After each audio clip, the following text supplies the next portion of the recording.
So demolition is almost done here in the new kitchen. As you can see behind me, I have this wall here. It is a load-bearing wall. Well, it's not doing a very good job bearing the load. It used to be an exterior wall, and when we uncovered it, you can see the issues we have. Somebody just butchered the wall, butchered it. And we've got cutouts, we've got joists that don't go all the way to the ceiling or the floor. We've got a header up here, right there, that is significantly lower than our floor joists. Overall, it's pretty crappy.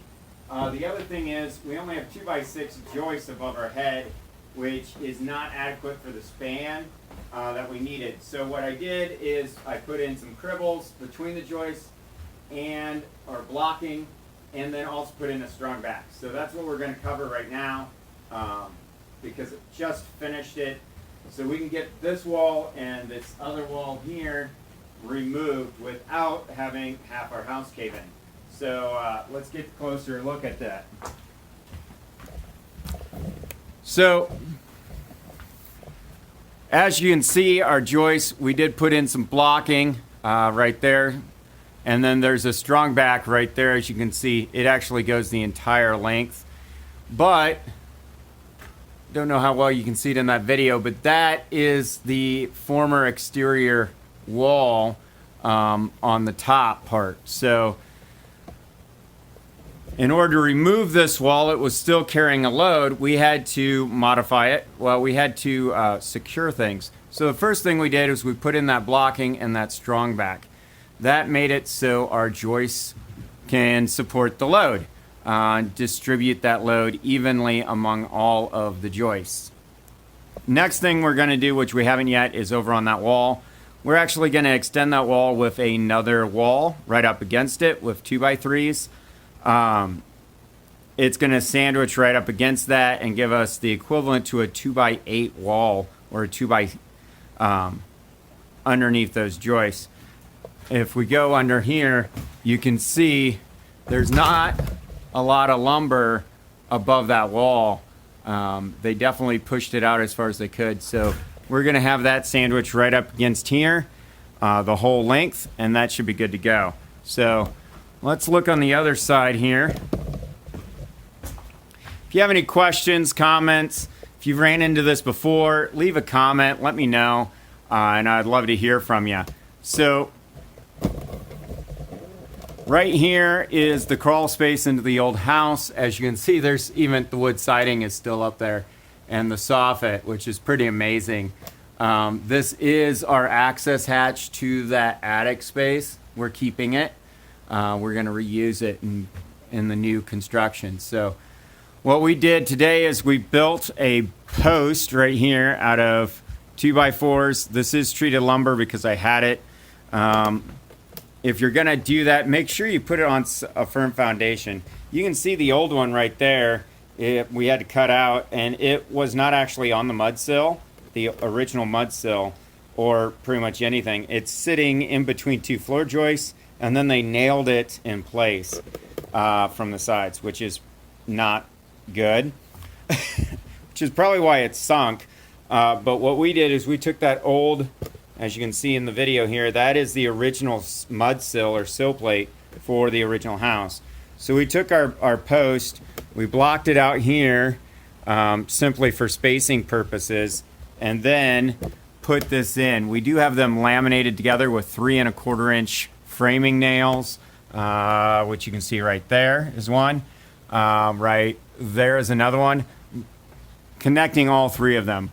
Then up there was interesting. We had to use a jack and jack up both sides so we could sandwich it in place and take care of it that way. Our new 2x6, which is this board right there, we just finished adding in. We ran it all the way over our post, laminated it to the 2x4 that was sitting there. Yeah, that is a 2x4, and it was running the entire span, free floating up there. Definitely not a good idea. Okay, so we sandwiched it, as you can see right there. and laminated it together as well. Then we added a block right there because this access hatch is blocked off well. We simply added one there. And because our 2x6 wasn't long enough to run the whole span, we doubled it up, have our seam, but we also put in blocking here, coming all the way across, and put in a strong back. As you can see, we put in that strong back. It actually runs over that wall, over our bathroom as one or two bays, so joist bays, and counterlevered that together. We sunk 3 1/4-inch frame nails into the blocks as well as the joists with that strong back, so it should be plenty strong enough. The other thing we ran into with this is up here we had an ant nest. Previously I pointed out 2 wasp nests on the other side of the house, way over there, but this was a full ant nest. Definitely a bunch of ants. So I used the shop vac to shop them out, vac them out, took them outside. Chickens had a feast. They were loving it. And then I took some natural ant poison as well as some straight bleach and just super saturated the sill, the header, the roofing, all of it, everything, just saturated it. Bleach kills pretty much anything, so, and everything. But I notched out our 2x6 right there so I could put it as far in as I can. And then again, once this wall here is removed, we are going to be putting in a new wall made out of 2x3s. It doesn't have to be 2x4s or 2x6s because we're supplementing the 2x4 construction that's already here. The original timber here, lumber, is a true 2x4. It's 2 inches by 4 inches, which is quite strong. So we're simply putting in that 2x3 and button it up against there, giving us a bay of 6.5 inches, simply as added support.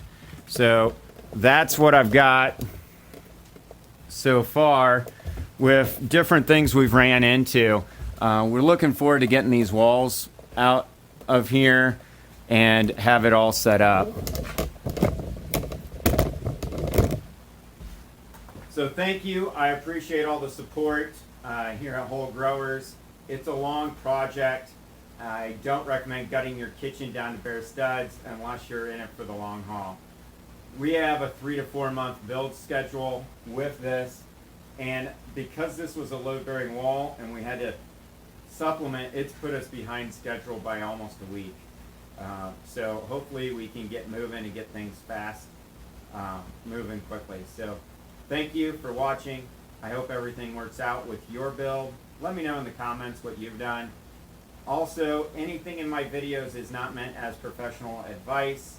I am not a professional. This is my personal home.